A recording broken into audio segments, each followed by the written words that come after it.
तो जब भी मैं किसी प्रोग्राम में जाता हूँ, बेंगलोर में हम लोग बहुत प्रोग्राम्स करते हैं, सबसे पहले जो मेज़बान होते हैं हम उनका धन्यवाद करते हैं, और उसके लिए मेरे पुराने परिचित हैं और मैं उनको मेज़बान तक पहुँचा देता हूँ। मैं शुरू नहीं सकता।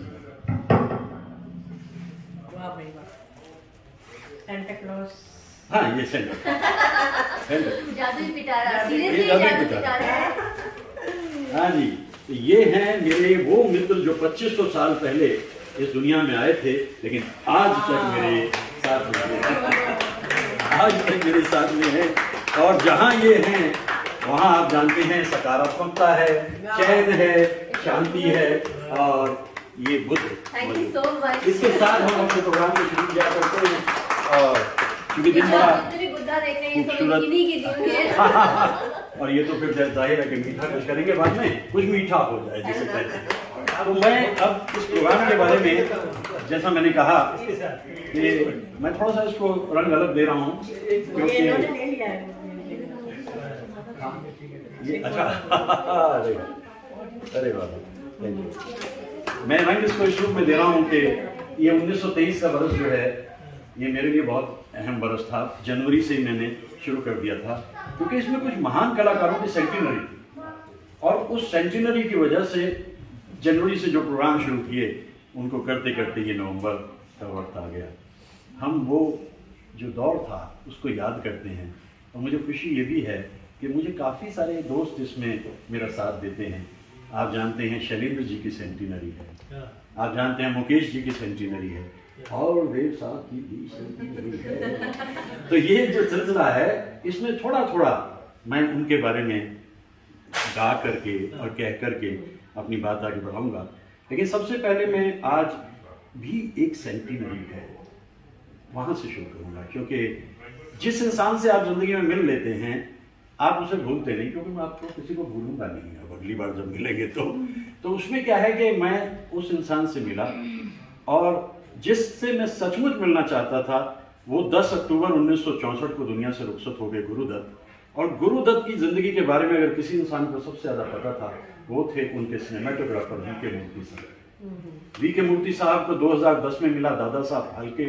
सारी दुनिया ताज्जुब में पड़ गई, अरे एक टेक्नीशियन को भी दादा साहब फाल्के मिल सकता है। अब आप सोचिए कि अगर दादा साहब फाल्के उस टेक्नीशियन को मिल रहा है तो वो इंसान कितना बड़ा है। तो मैं जैसे ही मैंने ये देखा कि वी.के. मूर्ति साहब बेंगलोर में रहते हैं, तो मैं 2012 में घूमता फिरता इधर उधर एक दोपहर को वी.के. मूर्ति साहब के आशियाने पर पहुंच गया। इधर कहीं वो बचपन गुड़ी की तरफ रहते थे, मैंने एड्रेस ले लिया, दोपहर को पहुंच गया, उनसे मेरी बातचीत हुई और आज उनकी सेंटिनरी है। जैसे मैंने कहा कि मेरे जैसे इंसानों का जो काम है वो एक ऐसा बही खाता अपने पास हम रखते हैं जिसमें ऐसे लोगों का जिक्र होता है जिन्हें दुनिया भुला चुकी है। वी.के. मूर्ति जब भी कभी गुरुदत्त ने कोई फिल्म बनानी होती सबसे पहले बात वो इनसे करते थे और फिर उसके बाद अबरार आदमी साहब से। तो मैं आज सबसे पहले उन्हें याद करते हुए एक अंतरा गाऊंगा, और वो गाना इमॉर्टल बन गया, वो बनता ही ना। बार बार जो है फिल्म कागज के फूल में एक बैकग्राउंड में ट्यून चल रही है, बर्मन दादा की धुन है, ला रा रा रा ला रा रा। गुरु तो बहुत बात की है। अरे कैफी साहब इस पर तो एक गाना बनेगा। कैफी साहब से मेरी मुलाकात हुई और मैं उनके घर 5 दिन रहा था, 7 जनवरी से 12 जनवरी तक 1973 में।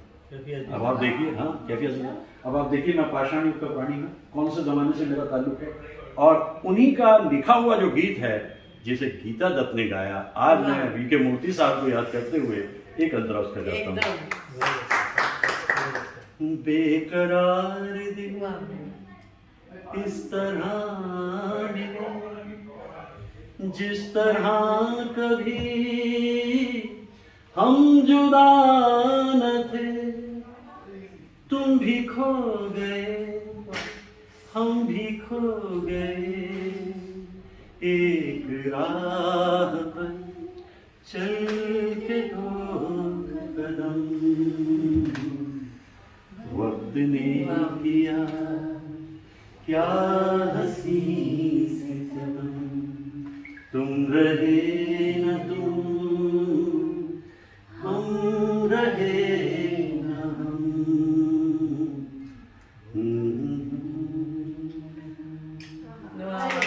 ये स्वरांजलि है डी.के. मूर्ति साहब के लिए, गुरुदत्त के लिए, दीपक दत्त के लिए।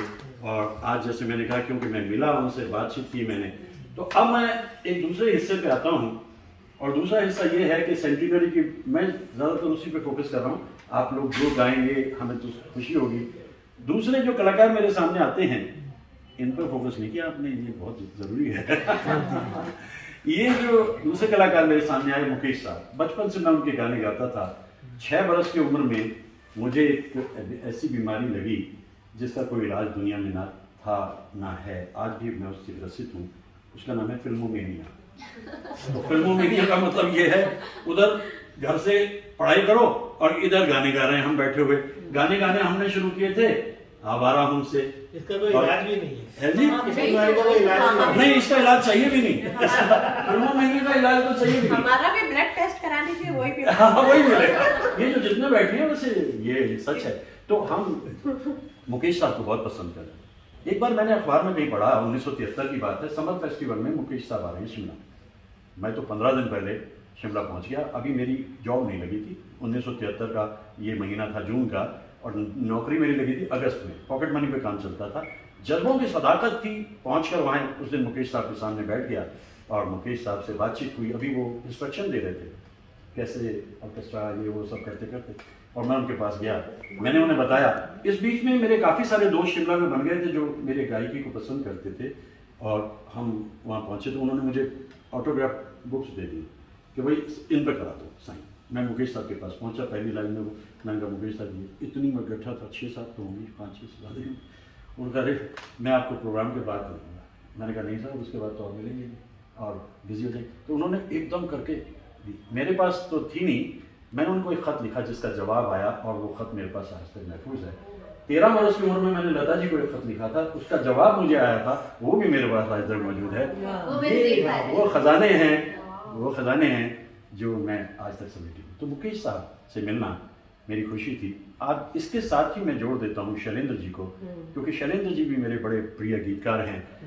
वो जब सुबह दुनिया से रुखसत हुए तो मैं गिरगी डंडा और कंचे खेलता था उस जमाने में, लेकिन मुझे मालूम हो गया था कि शैलेंद्र जी दुनिया से रुखसत हो गए 14 दिसंबर 1986। राज कपूर की सालगिरह और शैलेंद्र जी रुखसत हो गए। मैं आपको थोड़े छोटे से टुकड़े कुछ इन दोनों के सुनाता हूँ, क्योंकि मैं सुनने में ज़्यादा इंटरेस्टेड हूँ। मैं चाहूँगा कि जितने हमारे कलाकार यहाँ मौजूद हैं मैं उनको सुनूँ, लेकिन आज चूँकि बरस आखिरी दौर में जा रहा है, कुछ और प्रोग्राम भी हम लोग करेंगे उनको याद करते हुए।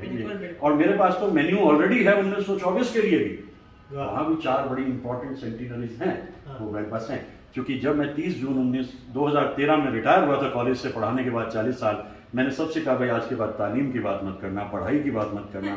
बहुत जान खाई इसने मेरी सारी जिंदगी, पढ़ाई तो जान ही खाती है ना। उसके बाद मैं लौट के वहीं आ गया आवारा हूँ वाले दौर में। कुछ गीत मुझे याद आते हैं। है तेरा वहाँ कौन, सभी लोग हैं पराए, परदेस की गर्दिश में कहीं तू भी खो न जाए। कांटों भरी डगर है तू दामन बचाना, हो जाने वाले हो सके तो लौट के आना। ये गीत जो है ये कितना दर्दीला गीत है, लेकिन मुकेश साहब के गानों को लिखने से पहले शैलेंद्र जी समझ जाते थे कि भाई इनके लिए तो गाने अलग ही लिखने हैं। इसलिए एक और गीत उन्होंने लिखा, मैं अनजान पराई द्वार तिहारे आई, तूने मुझे अपनाया बरस की प्यास बुझाई। हाय रे मन की कलियां फिर भी खिलना पाई, कैसे मनाऊं दीवार गुण मोहे। कितनी गहराई इस गीत में है, सलिंदा की धुन है। और मुकेश साहब जब लिखते थे तो इस तरह के गीत जो करते, वो जिंदगी है मेरी जिंदगी, अपना कोई ना था, अपना कोई नहीं इस दुनिया में है। अब ये गाना सपनों का सौदागर में आई, ड्रीम गर्ल की पहली फिल्म थी, लेकिन उसमें एडिटिंग से उस वक्त उसको निकाल दिया गया। लेकिन हमारे मन में ही गाना रहता है, क्योंकि हमारे मन में बहुत से गाने रहते हैं। इन जोड़ी के हम उनको कहते हैं, ये कैसे एक दूसरे की भाषा को बिना बोले समझ जाते थे। मुझे तुमसे कुछ भी ना चाहिए, मुझे मेरे हाल पे छोड़ दो, मुझे मेरे हाल पे छोड़ दो, मेरा दिल अगर कोई दिल नहीं, उसे मेरे सामने तोड़ दो, उसे मेरे सामने तोड़ दो, मुझे तुमसे कुछ भी ना चाहिए। एक प्रोग्राम में तो ऐसा हुआ था, मैं नौजवान था, 20-21 साल की उम्र थी मेरी। हमारे कॉलेज में टेबल टेनिस के टूर्नामेंट होते थे, बाहर के राज्यों से टीम्स आती थी, खेलते थे, होता था, और आखिरी दिन रात को बैठ करके हम सब जाते थे। वो सब लोग लड़के लड़कियां जितने आए थे, तो मुझे जब गाने को कहा गया, तो 21 साल की उम्र में तो आदमी मोर देन विलिंग होता है गाने के लिए, और सामने कुछ हसीन तो कौन नहीं गाना चाहेगा। हमने ये गाना वहाँ पर गा दिया। जो लड़की उस दिन चैंपियन बनी थी, उसकी आंखों से आंसू बहने लगे। उस जमाने में मैं अच्छा गा लेता था, क्योंकि आवाज़ में दरारें नहीं पड़ी थी और आतिश जमा था। तो शुक्रिया। तो उसमें मैंने देखा, फिर बाद में जब डिनर के लिए जा रहे थे, मैंने उससे पूछा, मैंने कहा तो मुझे ये बताओ कि ऐसा क्या था इस गाने में। उसने कहा देखो, छू गया कहीं जाकर। छू गया से हेलो, छू गया का मतलब ये है कि गाना मुझे छू गया और मैं रोक नहीं पाई, और गाने को जो है आप समझें ऐसी पजीराई मिले तो आदमी उसके बाद भी कितने गाने गा सकता है। मैं अब आपके सामने एक गीत गा रहा हूँ मुकेश साहब और शैलेंद्र जी का। ज्यादातर मेरे से जहाँ तक होता है, मैं पोथी पढ़ी पढ़ी जगमुआ पंडित गया न कोई, तो ये मेरी जो पोथी है, इसमें मैं कुछ ऐसे गाने लिख लेता हूँ जो मैं बहुत कम गाता हूँ, और उन गानों को गाते हुए मुझे ये रहता है कि कहीं शब्द इधर से उधर ना हो जाएं, इसलिए मैं इसको साथ करता हूँ। वो गीत मुझे बड़ा पसंद है, लेकिन बहुत कम सुनने को मिलता है। मुकेश साहब ने गाया, शैलेंद्र जी की आवाज़, और गीत इस तरह से। अपने आप को 21 ही समझिए और हम अपने आप को 19.5 समझ लें। अरे अरे अरे अरे अरे, तो आपने की तरफ कभी भी कैमरा नहीं किया। जो हमारा शौक है वो बीच बीच में हम छोड़ते नहीं, वो छोड़ते रहना बहुत जरूरी है। अब ये गीत जो है सुनने में बहुत कम आता है, इसीलिए मैं इसको कम भी गाता हूँ, लेकिन ये गीत मुझे बड़ा पसंद है, क्योंकि शैलेंद्र जी आखिरी दिनों में जिंदगी में बड़ी परेशानी में आ गए थे। फिल्म बना रहे थे, तीसरी कसम, नुकसान बहुत हो गया था। गाने जिस तरह के वो लिखते थे उसमें ऐसा होता था, आँख ने जितने सपने देखे आंसू बन कर बिखर गए, प्यार की मंजिल रो रो पूछे, प्यार के राही किधर गए, सुनी करके ये नैनों की गलियां, ऐ मेरे दिल सुन मेरी जान, रह गए हम तुम चले गए मेहमान। किसी का जाना जिंदगी से बहुत जरूरी है, अगर आपको ऐसे गानों को गाना है। इसके आगे फिर शैलेंद्र जी क्या कहते हैं, आहों से कब पत्थर पिघला, क्या कुछ करती आह मेरी, उनकी मंजिल और कहीं थी, और कहीं थी राह मेरी, रह गए दिल में मोहब्बत के अरमान है मेरे दिल, सुन मेरी जान, रह गए हम तुम चले गए मेहमान है मेरे दिल, अब वो खुशी वो दिन कहाँ चलती बहारें, रह गया वीरान है मेरे दिल।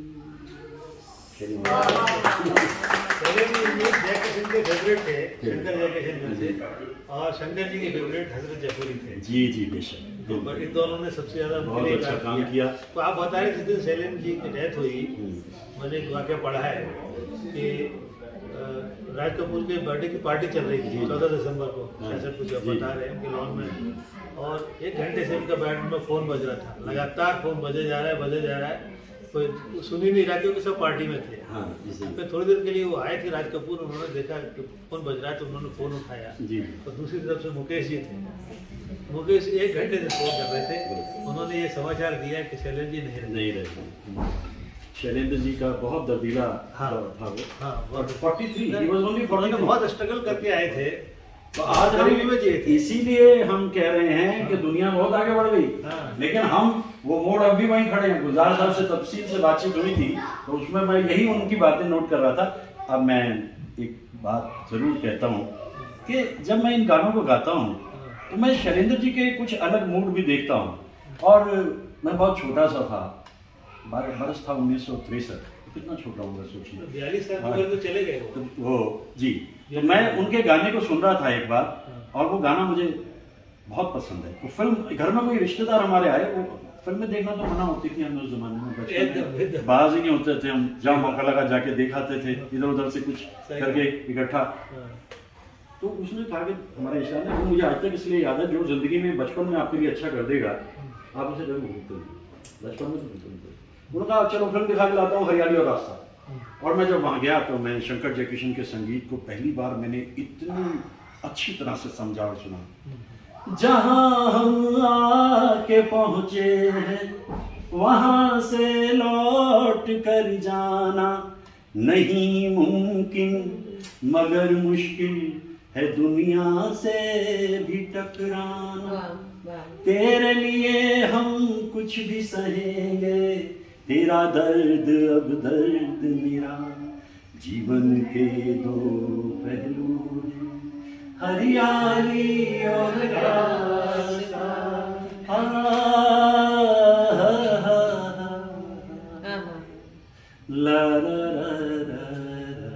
वही गीत का फिर उन्हें राज कपूर याद आती है तो मनोज कुमार थे, और राज कपूर को याद करते एक अंतरा उन्होंने गाया जो मैंने मुकेश साहब से रूबरू सुना उस प्रोग्राम में। 1973 के प्रोग्राम में वहां पर हेमलता उनके साथ मौजूद थी, और हेमलता ने और मुकेश जी ने गीत गाया था।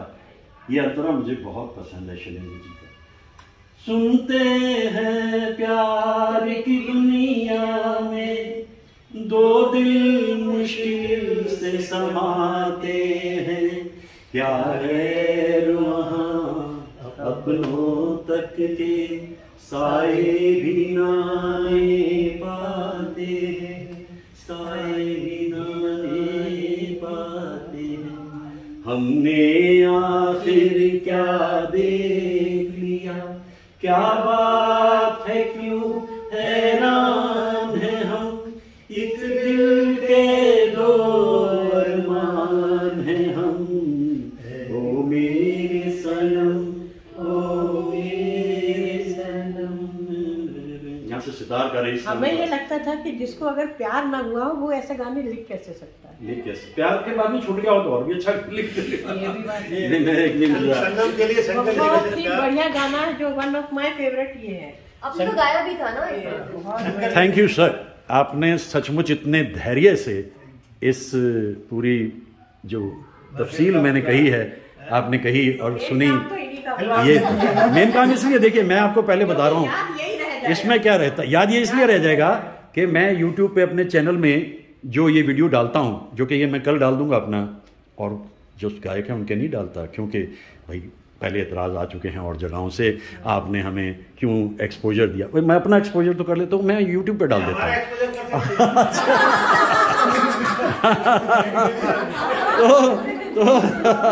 तो उसमें क्या हुआ तो उसमें मेरे को क्या लगता है कि ये मेमोरी जो है धीरे धीरे साथ छोड़ती है। उम्र के इस पड़ाव पे आके अभी तो नहीं मुझे लग रहा, लेकिन मैं इसलिए इन वीडियोस को बनाता हूँ। यूट्यूब पे रमेश दत्त के नाम से जो मेरा चैनल है, वहाँ मेरे 650 वीडियो घूम रहे हैं। और जिस दिन मैं बुज़ुर्ग हो जाऊँगा, आराम से बैठ के, चूँकि घूमना फिरना कम हो जाता है, गाना भी कम हो जाता है, आखिरी दिनों में जो सिंगर्स होते हैं उनकी हालत भी काफ़ी ख़राब मैंने देखी है अपनी ज़िंदगी में, तो इसलिए ये आपके पास ख़जाना है, मैं इसलिए इनको बना लेता हूँ। शौबिक साहब बड़ी मदद करते रहे हैं इसमें, और मैं आप लोगों का धन्यवाद करता हूँ। इस महफ़िल को अब और आगे बढ़ाते हैं अपने तरीके से।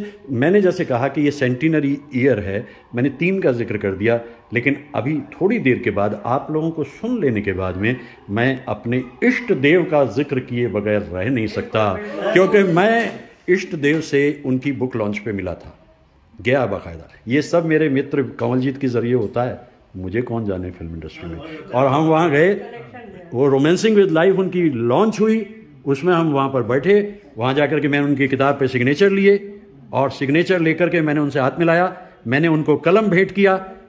ये बीमारी भी मेरे साथ में लगभग 40 साल से लगी हुई है, कलम भेंटने करने की, जो मैं आप लोगों को भी भेंट करूँगा। जानती हैं आनंदिता कि मैं कलम भेंट करता हूँ, अब पिटारे में हमेशा रहते हैं। वो कलम का एक ये रहता है ना कि भाई आपने एक टीचर जो अब नहीं पढ़ाता, तो उसका क्या है कि ये तो उसका अपना एक आइडेंटिटी है, तो उस रूप में तो हम लोग से रहने नहीं देता। इसको मैंने सुना था बंदे को पहली बार 1966-67 के करीब, और उस दिन से मैं इस शख्स का दीवाना हो गया। नाम था जगजीत सिंह। अब जगजीत सिंह जो है, अब मैंने उनकी महफिलें अटेंड करनी शुरू कर दी, और जिस दिन वो दुनिया से रुखसत हुए उस दिन तक मैंने उनकी 12 नशिस्त अटेंड कर दी। और एक बार एक खुशखबरी मुझे पता लगी, और मैंने अपने मित्र कंवलजीत को कहा, भाई मैं कैसे बताऊं जगजीत को। वो कहने लगे ये नंबर ले लो। और पहले तो उन्होंने कहा कि जगजीत वो कुछ होने जा रहा है अच्छा तुम्हारी जिंदगी में, 2003 के आसपास की बात है। उसमें क्या अच्छा होने जा रहा है, जरा ऐसे मतलब बोलने में जरा मस्त बंदा था, क्या होने जा रहा है। उन्होंने कहा मेरे दोस्त ने बताया यार तुम्हें पद्म भूषण मिलने वाला है। अरे मेरे पास अभी तक कोई उसका, पहले पूछा जाता ना कि अभी रजामंदी है, लेंगे नहीं लेंगे, तो अभी तक कुछ नहीं आया है, गप होगी यार। मेरे दोस्त ने मुझे कहा, कौन जी ने, कहते हैं यार ये क्या चक्कर है। मैं कहा तुम देखो, और जनवरी में जब 26 जनवरी से पहले वो अनाउंस हुए तो वहाँ जगजीत सिंह का नाम पद्म भूषण में। तो मेरे मित्र ने उनको फोन करके कहा क्या सीना था, मतलब तुमने बोला था ना मैंने, और यार कौन सी गायकी ने तुमने दसिया, और मेरे कहते अब फोन करो। फिर मैंने जगजीत को फ़ोन किया और मेरी उनसे बातचीत हुई, और उन्हें मैंने बताया कि मैं वही गुमनाम सा प्राणी हूँ जिसने आपकी खबर पहले दे दी थी, और आपका जबरदस्त। फिर मेरी काफी देर उनसे बात हुई, और उन्हें याद करते, वो तो क्या है मतलब, मैं उनको याद करते हुए एक गीत गाया करता हूँ, और मैं आज आपको वो सुना दूँ। बिल्कुल बहुत बढ़िया। ये गीत इसलिए भी मेरे लिए बड़ा अहम है क्योंकि इसकी जो रचयिता है वो, क्या कहूँ, ऐसे लोग इस धरती पे आए हैं। उनका नाम था शिव कुमार बटालवी। 36 बरस की उम्र में दुनिया से रुखसत हो गए। मोहब्बत कर बैठे थे कहीं, और इश्क है इश्क ये मजाक नहीं, चंद लम्हों में फैसला ना करो, कहा होगा उन्होंने, लेकिन फैसला हो चुका था।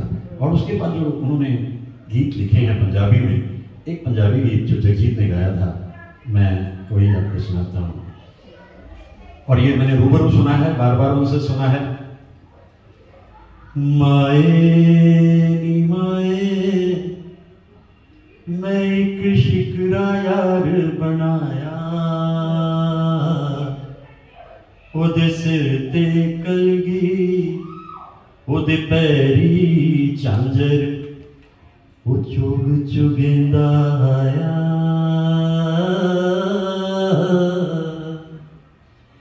एक ओदे रूप दी धुप दिखेरी, दूजा महकांदा तिरहाया,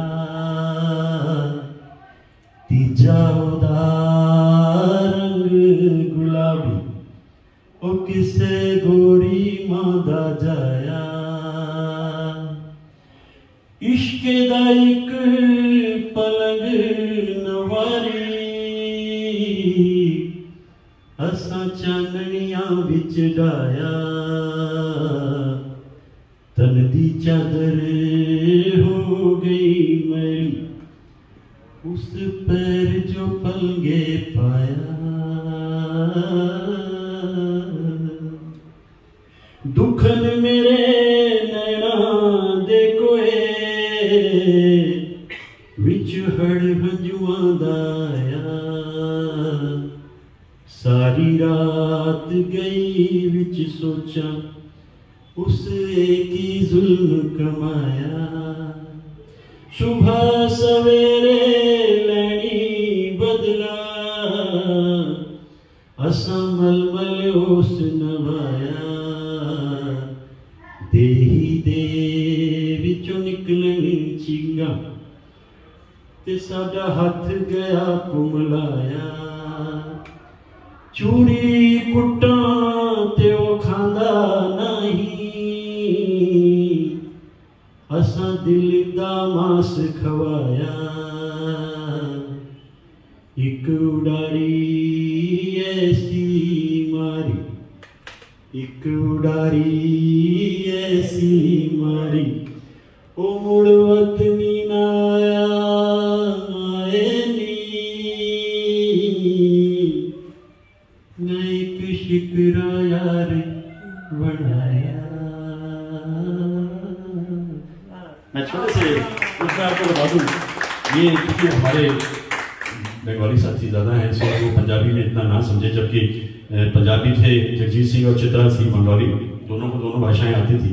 इसका मतलब सिर्फ उन्होंने इतना कहा, बटालवी ने, एक परिंदे से मोहब्बत हो गई उन्हें, और जाहिर है कि परिंदे से मोहब्बत हुई तो मोहब्बत परवान चढ़ी, मिले जुले वादे सब कुछ हुए, और उसके बाद में यहाँ तक भी हुआ कि जब उसको चूड़ी खिलाएं रोटी की बना के, वो ना खाए तो हमने अपने दिल का मांस उसको खिला दिया।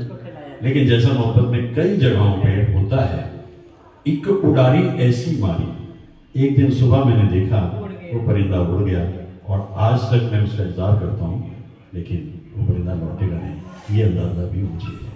बटालवी के अल्फाज, जगजीत की आवाज, ऐसी खूबसूरत महफिल जिसमें इतने ज़ौक़ और शौक से आप पजीराई कर रहे हैं, मैं सोचता हूँ कि कम कम महफिलें ऐसी जमती हैं। और अब हम थोड़ा सा आगे बढ़ते हैं। अब मैं तो कहना था कहा, अब आप फिर इधर से शुरू करेंगे तो हमें बड़ी खुशी होगी। शाम का मेरी तरफ से ये आखिरी हिस्सा है, क्यों इसके बाद हम सुनेंगे आपको। मैं बचपन से जो त्रिदेव हैं उनका दीवाना, कौन नहीं था। हमारी हमदौरी कह रहा हूँ मैं अपने, हमदौरी मतलब हम सब लोग हैं हमदौरी। तो मैं देवानंद, दिलीप कुमार, राज कपूर, फिल्म आई नहीं और हम देखने आए। देव साहब मेरे बड़े फेवरेट थे। 14 बरस की उम्र में क्लास से भाग के हमारे स्कूल के पास में 5 सिनेमा हॉल थे, और उसमें जहां देवानंद साहब की फिल्म लगी मैं देखने चला जाता। काला बाजार, तेरे घर के सामने, मंजिल, हम दोनों, जो। तो मैं सोचता था यार इतना हैंडसम इंसान है, क्या कभी मैं इनसे मिल सकूंगा। और जज्बों में सदाकत हो, मेरे मित्र कंवलजीत ने मुझे बताया वो 27 तारीख है सितंबर और 2007 का बरस है। बुक लॉन्च हो रही है देव साहब की, जिसका नाम तो हो ही सकता था रोमांसिंग विद लाइफ, देव साहब की ऑटोबायोग्राफी। तो किसी तरीके से उन्होंने मेरे लिए रास्ता बना दिया, क्योंकि देव साहब का कमाल ये था, ना पार्टीज में जाते थे और ना पार्टी देते थे, और ये भी पेंगुइन ने की थी बुक। तो हम उन्होंने अरेंज कर दिया। हम जब पहुंचे तो देखा कि सामने से लंबे लंबे डग बढ़ते हुए एकदम से अमिताभ बच्चन जा रहे हैं। तो मेरे दोस्त ने कहा लो भाई शुरुआत यहाँ से हो गई, तो अंदर देखना क्या क्या दिखाई देगा। तो एनीबडी वाज समबडी, जो भी इंसान देव साहब का दीवाना वो वहाँ मौजूद और हम भी वहाँ मौजूद। तो इस तरह से देव साहब के पास जाकर मैंने उनकी किताब पर ऑटोग्राफ ली और उनको मैंने पेन दिया। जब आराम से यहाँ लगाते हुए थैंक यू वो जो उन्होंने लिया। अब मैं देव साहब को क्यों याद करता हूँ, क्योंकि मैंने उनसे हाथ मिलाया, मुझे ऐसा लगा एक पॉजिटिविटी वो आपको दे रहे हैं। जैसे मैंने मुकेश साहब से जब हाथ मिलाया था शिमला में, कुछ असर होता है। ये कमाल के लोग, जो महान लोग हैं, अब्दुल कलाम साहब से भी मैं मिला, उनसे मेरा कहना होता है कि कुछ तो इनमें होता है, वो शिफा हमको दे जाते हैं। तो मैं देव साहब को इश्क देव कहता हूँ, क्योंकि ऐसा इंसान नहीं आया कभी। इतनी पॉजिटिविटी, ऐसी सकारात्मकता, इतनी परेशानियां और इतनी मोहब्बत थी सुरैया से। नानी ने कहा सुरैया जी ने, ना ना ना ब्याह नहीं करना इससे, देख लो नुकसान हो जाएगा, देव को और ब्याह किया। देव ने ब्याह नहीं किया सुरैया से, लेकिन सुरैया ने सारी जिंदगी ब्याह नहीं किया। तो मैं देव साहब को इसलिए पसंद करता हूँ क्योंकि उनके साथ उनका मेरी भतीजी ने मुझे वो इंटरव्यू जब करने गई मेरी बात कराई थी देव साहब से, वहीं से इंटरव्यू करने के बाद। और देव साहब का कमाल ये था कि उसने बता दिया था मेरे चाचा है कि बहुत दीवाने हैं, प्रोफेसर हैं, गाइड मास्टर।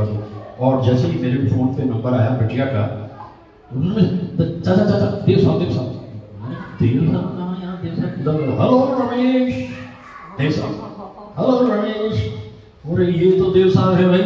तो देव साहब से मैंने कहा हेलो मैं, hey, I have heard that you have seen my film 500 times, is that true? मैंने कहा sir I stopped counting. I've seen that film so many times. और उसके बाद हमारी बातचीत हुई, उन्होंने लास्ट सेंटेंस उस पर फोन पे था, ever you come to Bombay you must come to meet me, okay? I answered and I met him. तो अब मैं जो याद करता हूँ देव साहब को इसलिए याद करता हूँ, कहाँ से जिंदगी शुरू होती है, क्योंकि मैं मेडले के रूप में, जो कि आप भी मेरे साथ में गाएंगे तो कर सकते हैं, क्योंकि मेडले में क्या बनता है उनका, कुछ गीत उनके गा लेते हैं, गुनगुना लेते हैं। आप जा रहे हैं, नमस्कार, आपको बहुत अच्छा किया, आपने साथ दिया हमारा। तो अब क्या था कि बाजी पहली फिल्म है जो हिट हुई है उनकी, और साहिर से उनकी दोस्ती हो गई। साहिर ने जो एक गीत लिख के दिया बाजी में, तदबीर से बिगड़ी हुई तकदीर बना ले, तकदीर बना ले, अपने पे भरोसा है तो ये हाल लगा। ये गीत पहला जब उनके हाथ में आया तो इसको उन्होंने अपनी जिंदगी की फिलॉसफी बना लिया, और ऑल हिज लाइफ उन्होंने तकदीर और तदबीर के बीच का जो फर्क है वो समझे रखा। चलते रहे देव साहब एक के बाद एक फिल्म सुन के आ गया। मैं आज भी उस चेहरे को याद करता हूं कि जब मैं उनके पास पहुंचा था ऑटोग्राफ लेने के लिए, चारों तरफ बहुत टाइट सिक्योरिटी थी, क्योंकि उस जमाने के चीफ मिनिस्टर मौजूद थे, अमिताभ बच्चन मौजूद थे, और anybody who was somebody was there. लेकिन मैं स्टेज पे पहुंच के उनके सिग्नेचर उनकी किताब को ले आया।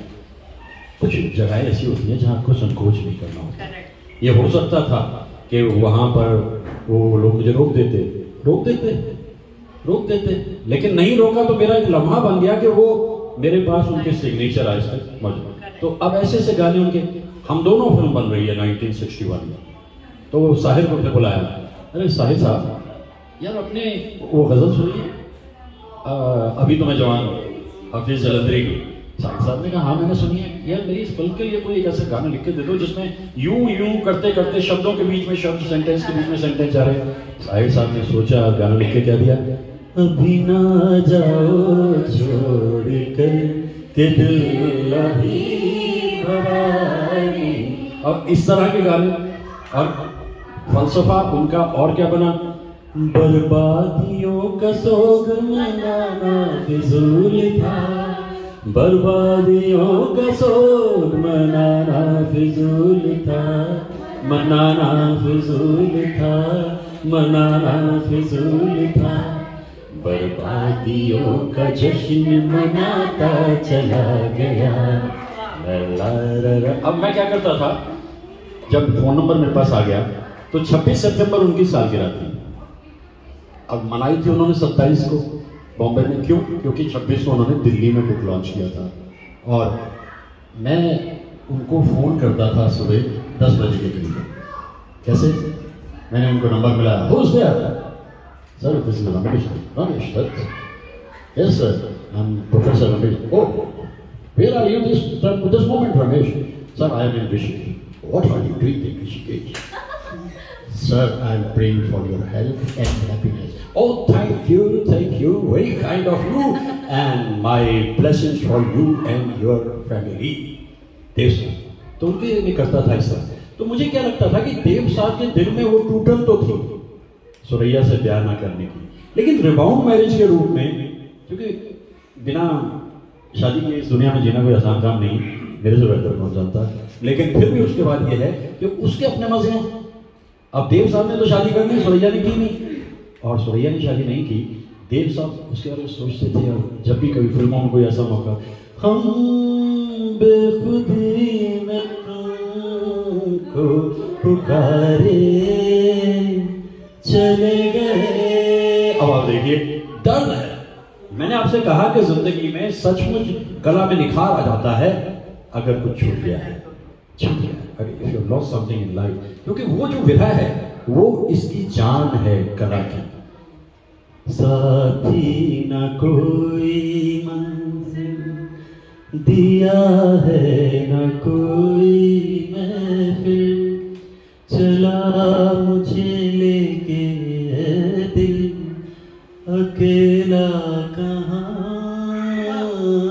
और देखिए देव साहब देव साहब देव साहब देव साहब के फेवरेट थे शैलेंद्र जी। शैलेंद्र जी ने देव साहब के लिए बहुत सारे गीत लिखे, और जो गीत लिखे, और विजय आनंद तो भाई थे उनके। अब विजय उनके भाई थे तो एक फिल्म बना रहे हैं वो लोग काला बाजार जब बना रहे हैं तो एस डी बर्मन साथ में हैं, और शैलेंद्र उन दिनों बहुत बिजी थे, उन पर फुर्सत नहीं है बिल्कुल गीत लिखने की। तो एक दिन एस डी बर्मन ने अपने चेहरे अपने बेटे जो कि 19-20 साल के थे पंचम, मुझे कहा सुबह निकल जाओ और लग जाओ शैलेंद्र के पीछे, जहां शैलेंद्र जाओ वहां जाओ, रात को गीत लेके आना। वो पीछे ओ भाई क्यों जान खा रहा है मेरी, हुआ क्या है पंचम देखकर, अरे बाबा ने कहा गीत लेके आओ, रात हो गई, अरे चल ठीक है। समंदर के किनारे जाके बैठे, और जाकर भी बैठे एक कागज का टुकड़ा, वैसे कुछ लोग तो कहते हैं कि जो सिगरेट का उनकी डिब्बी होती थी, वो सिगरेट की डिब्बी पे तिल्लियों से लिख देते थे, जब उन पे पहन वो लिख देते थे वो। अब तो वो उनका कमाल है, क्योंकि उनके पास कितना है। अब वो उन्होंने लिख दिया, और लिख करके कहा पंचम से, ले पंचम जाके दे दे बाबा को। उन्होंने दिया बाबा। खोया खोया चाँद खुला आसमान, आंखों में सारी रात जाएगी, तुमको भी कैसे नींद आएगी। खोया खोया चाँद। अब ये गाना बनके तैयार हो गया।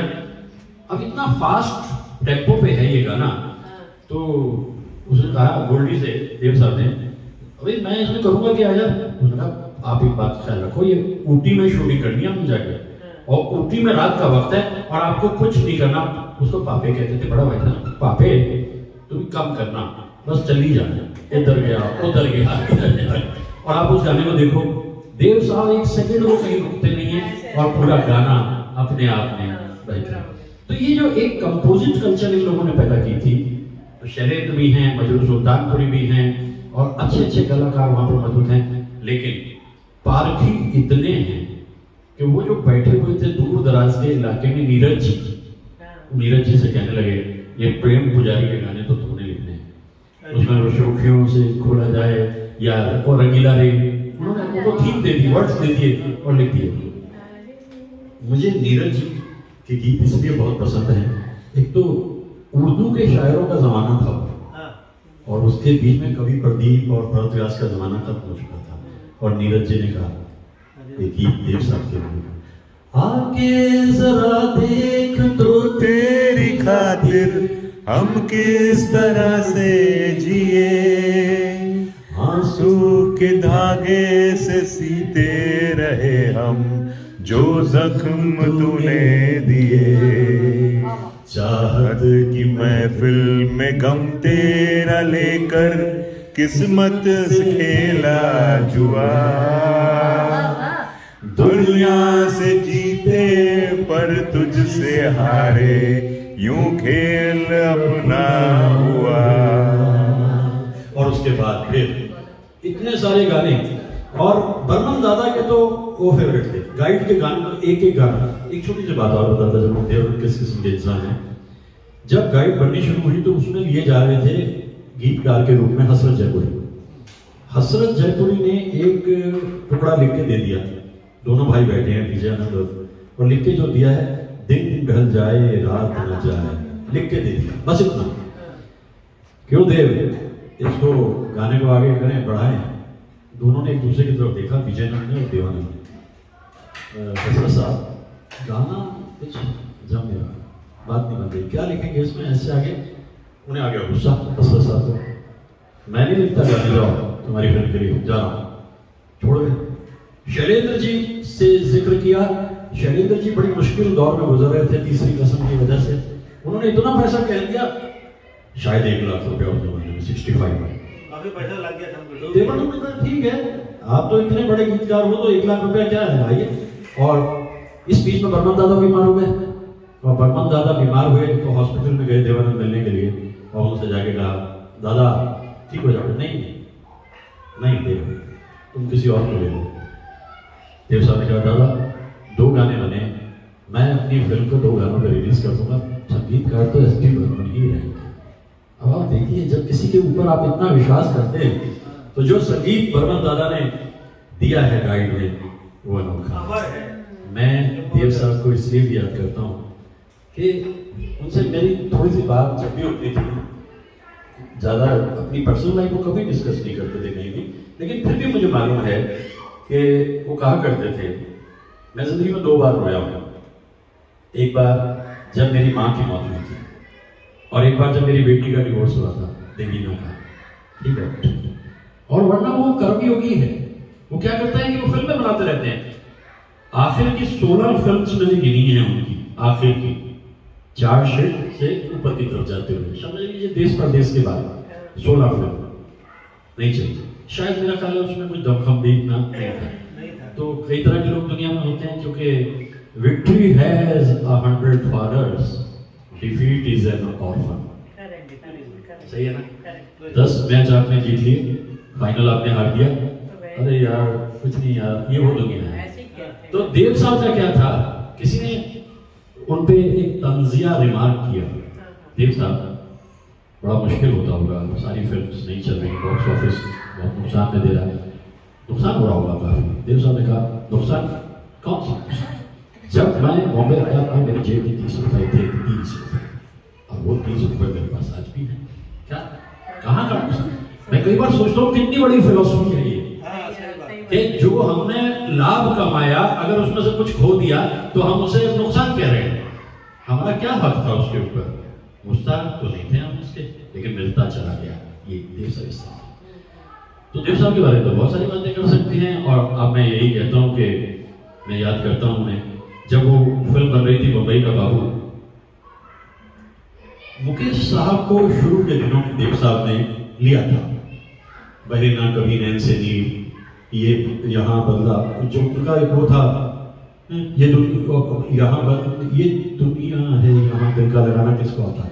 मुकेश साहब बहुत सीरियस है मुकेश साहब को नहीं। फिर उन्होंने हेमंत दा को ट्राई किया, और फिर उसके बाद में देव साहब ये महसूस करते थे कि आवाज़ जो उनके पास में है किशोर की या फिर मोहम्मद रफ़ी साहब की। तो देव साहब के गानों में हम जितना सोचें, लेकिन बीच में जब 1960 में फिल्म बन रही है बम्बई का बाबू, तो एक गाना राज खोसला को बहुत पसंद है। राज खोसला बहुत गुणी इंसान थे, डायरेक्टर भी थे, और संगीत पे बड़ी पकड़ थी उनकी। एक गाना उन्होंने बना दिया, और उन्होंने कहा देव साहब ऐसा करते हैं, ये गाना आपके ऊपर तो पिक्चराइज है लेकिन आप इसको गा नहीं रहे। ममता का चल गुड़ियों का कंगना, छोटी बड़ी सखियां घर गली अंगना, छूट गया छूट गया छूट गया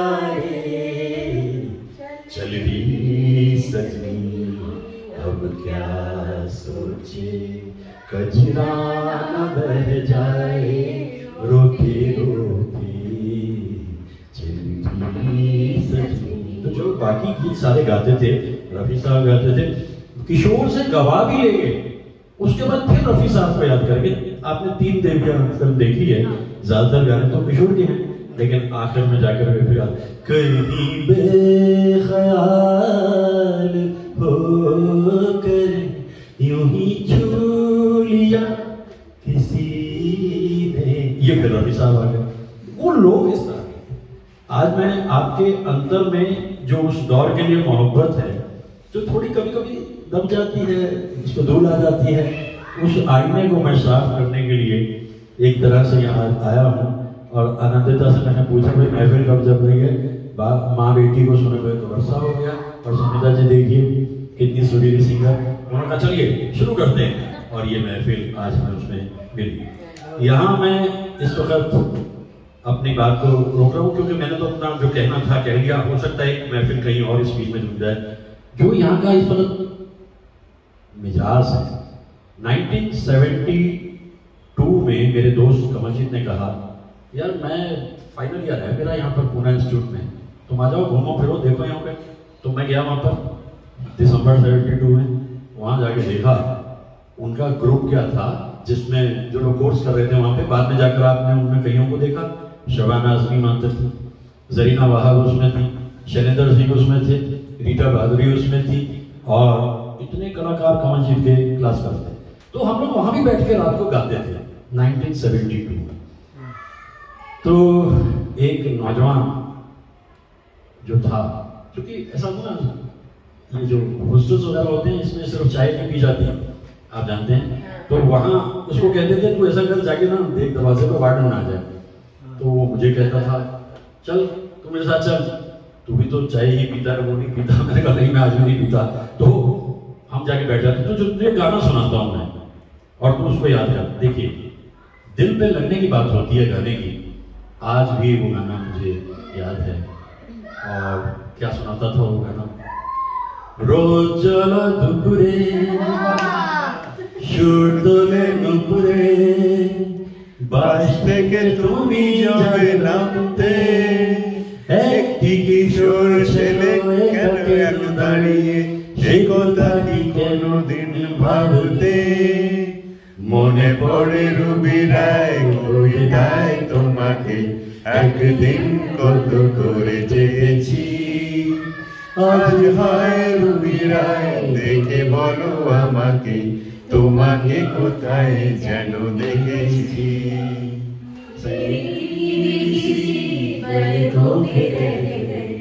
जैसे मेरे सपने बिखर के जले मन तेरा भी किसी के मिलन को अनामिका तू भीतर से। आप लोगों को याद हो सकता है दीजला सन्ध्याय হৃদয়ের জানালায় কামনার বাসা শুধু এসেছি, পাখি সে তো আসেনি।